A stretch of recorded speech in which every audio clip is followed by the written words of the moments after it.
네, 오늘은 우리가 그동안 잘하기 do well에 대한 공부를 하고 있었습니다. 지난번에는 우리가 잘 듣기, 잘 들어야 된다 하는 공부를 했고요. 오늘 이 시간에는 잘하는 것을 뭘 잘하냐 하면요, 질문을 잘해야 된다 하는 것이 몹시 중요하기 때문에 질문 잘하기에 대한 공유를 하도록 하겠습니다. 여러분, 여기 지금 사진에 보는 이 여자가 누구죠? 네, 여러분 알다시피 이 여자는 오프라 윈프리라는 사람입니다. 세계를 움직이는 영향력 있는 사람으로 뽑히기도 했던 이 오프라 윈프리를 왜 사진을 이렇게 내놨을까요? 여러분, 올바른 답을 찾기 위해서는요, 올바른 질문을 하면 올바른 답이 나옵니다.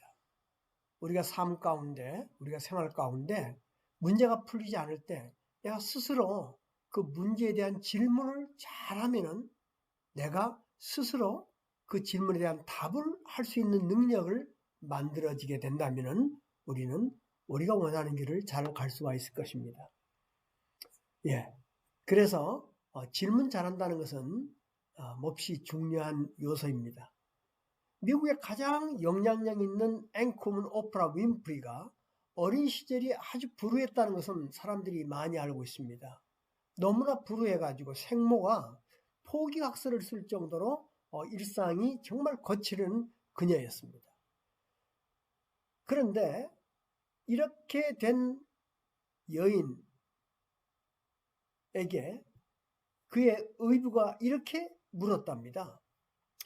세상에는 세 가지 유형의 사람이 있는데 첫 번째 유형은 뭐냐면 스스로 자기가 일을 만들어내는 사람이 있고, 그 다음에 두 번째 유형은 남이 만든 일을 구경만 하는 사람이 있고, 세 번째는 무슨 일이 일어나는지도 모르는 사람이 있단다. 그래, 너는 도대체 어떤 사람이 될래? 라는 이 질문 하나를 가지고 그 질문에 답을 하는 삶을 살다 보니까 오프라 윈프리가 오늘 이러한 세계가 영향력 있는 사람의 한 사람으로 뽑힐 정도가 됐다는 거지요. 이렇게 내 자신의 질문도 확실하고 정확하게 질문을 할 수 있다면 멋진 인생이 우리에게 다가올 겁니다. 그래서 오늘은 이 질문 잘하기에 대한 얘기를 서로 해보기로 하겠습니다. 질문을 잘하는 데 있어서 여러 가지 질문의 요소들이 있는데 열린 질문과 닫힌 질문이 있습니다. 그리고 미래형 질문도 있고 과거형 질문도 있고요. 그 다음에 긍정적인 질문을 하는 것도 있고 부정적인 질문을 하는 것도 있고요.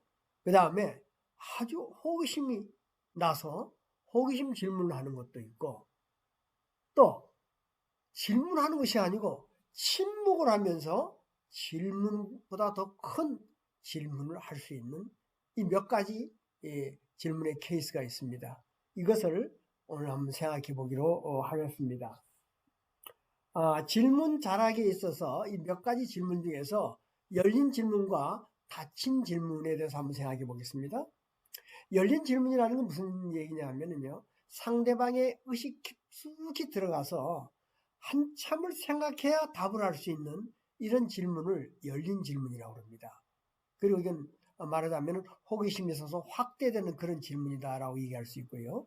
예를 들어서 어떤 일을 하고 싶으냐라고 질문하면은 자기가 하고 싶은 걸 생각하게 되지 않습니까? 뭐 이런 질문들이 말하자면 상대방의 의식의 깊은 곳까지 들어가서 답을 이끌어내는 질문, 말하자면 이런 것이 열린 질문이다. 그럼 닫힌 질문이 뭐냐? 이거는 아주 특정 질문이에요. 깊은 생각 없이 그냥 질문하면 바로 답이 툭 튀어나올 수 있는 그런 질문이죠. 예, 아니요, 예, 이런 것들로 답할 수 있는 걸 보고 닫힌 질문이라고 그럽니다. 예를 들어서 당신 고향이 어디야? 배고파? 오늘 며칠이야? 뭐 이런 것들입니다. 어디 살아? 뭐 이런 거. 좀 약간 형사한테 불려가서 신문하는 그런 질문 같은 것을 닫힌 질문이라고 하죠. 그래서 코칭에서는 이렇게 열린 질문과 닫힌 질문이 있다면 가급적이면 열린 질문을 사용해야 된다 하는 것이 코칭의 좋은 질문 잘하기인 것입니다. 자, 그 다음에 미래형 질문과 과거형 질문이 있어요.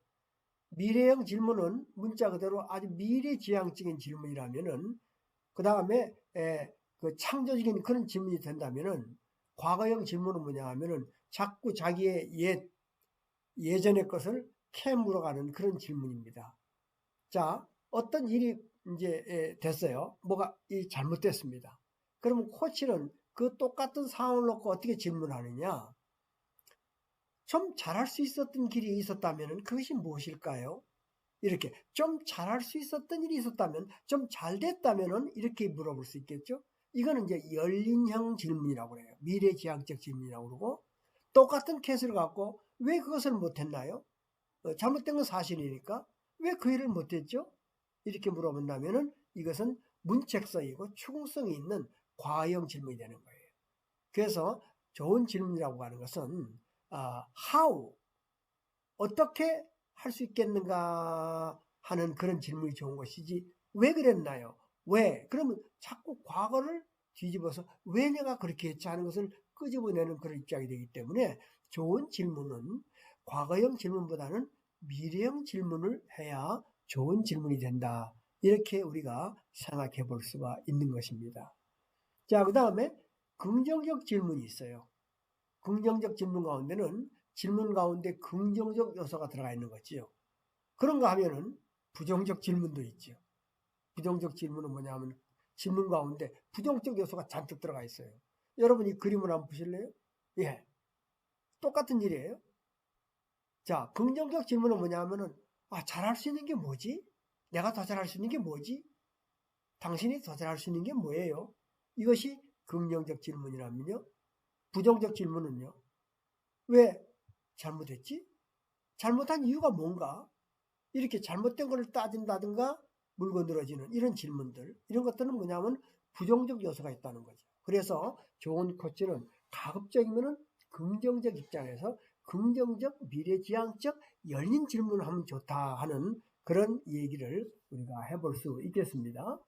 자, 그 다음에 질문을 잘하는 것에 있어서요. 호기심 질문이 있어요. 호기심. 저 같은 케이스는 호기심 질문의 케이스를 몹시 좋아합니다. 호기심 질문은 저 자신도 궁금해서 아주 바짝 다가가서 물어보는 겁니다. 호기심을 갖고 질문하면요. 상대방이 굉장히 즐겁게 돼요. 그리고 신나게 그 호기심 질문에 답변을 하게 됩니다. 그리고 이거는 유도 질문이 아니고 궁금해서 상대가 물어보기 때문에 자기는 알고 있기 때문에 신나서 답을 하고 그 다음에 스스로 안에서 덮어뒀던 것, 담아뒀던 것을 자꾸 꺼내는 이런 입장이 호기심 질문에 대한 답이기 때문에 질문인 호기심 있는 질문을 하는 게 상당히 좋아요. 그래서 이렇게 저렇게 호기심 있게 물어보면은 이렇게 저렇게 답을 꺼내면서 고객이 아하, 자기도 놀라는 거죠. 하하, 야, 내가 이런 점이 있었구나. 이걸 모르는 걸 내가 알게 됐구나. 이렇게 되는 거죠. 그래서 호기심 질문은 참 멋진 질문이고 좋은 질문이다. 그래서 보통 형사들이 하는 질문은 신문 질문 아닙니까? 예, 아주 단답형으로 과거를 자꾸 캐묻고 그 전에 어디 있었어? 그때 그게 어디 있었냐 말이야. 이렇게 물어보는 것은 굉장히 방어적이 되고 상대방한테 불안해하고 초조하게 하는 그런 입장이 되겠습니다. 그래서 가급적 질문은 호기심 질문을 하는 것이 좋겠다. 이렇게 보는 겁니다. 자, 그러면은 한번 여러분 다 같이 한번 질문해 보시겠습니까? 호기심 질문이 어떤 것이 있는지요? 자, 그것을 이루기 위해서 필요한 것이 무엇인지요? 그 일을 더 잘할 수 있는 다른 경우는 없을까요? 네, 아주 좋은 질문이에요. 예, 그 뜻을 간단하게 정리해 줄 수 있겠습니까? 그 점에 대해서 내가 좀 더 알고 싶어요. 조금 더 알고 싶거든요. 얘기해 주시겠습니까? 한 가지만 더 얘기해 주세요. 그래요. 또 한 가지가 있다면? 그렇게 된다면요. 어떤 점이 좋은 점이 있다고 생각하시죠? 네. 하루에 3집 이상 방문한다면은 어떤 좋은 점이 있어요? 네, 상당히 긍정적이고 진취적이고 아주 그냥 실질적인 질문이죠. 예. 만약 그것을 할 수 있는데 장애물이 있다면 그 장애물이 어떤 건지 제가 도와드리겠습니다. 뭐 이런 질문들. 이런 질문들은 상당히 상대방에게 정말 할 수 있다고 하는 그런 답을 이끌어낼 수 있는 좋은 질문이 되는 것입니다. 이렇게 우리가 평상시 생활 가운데 이런 질문을 잘한다고 하는 것은요. 마치 우리가 아령을 들고 이렇게 팔을 운동하면 팔에 정말 멋있는 근육이 생기듯이 질문 근육을 좀 만들어야 됩니다. 그리고 특히 아이들을 키우는 부모님들께서는 특별히 생각해서 주로 아이들에게 질문을 많이 하는 게 좋죠. 유태인들은요. 자기 아이들이 학교 갔다 돌아오면 이렇게 부모들이 묻는답니다. 얘야.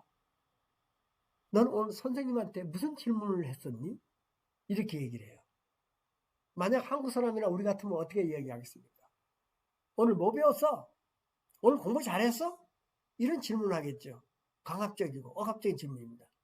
그런데 야, 오늘 너 선생님한테 어떤 질문을 했어? 야, 선생님한테 네가 질문을 다 했구나. 이렇게 하면은 아이들은 선생님에게 자꾸 질문하게 되죠. 이렇게 하면 리더십이 향상됩니다.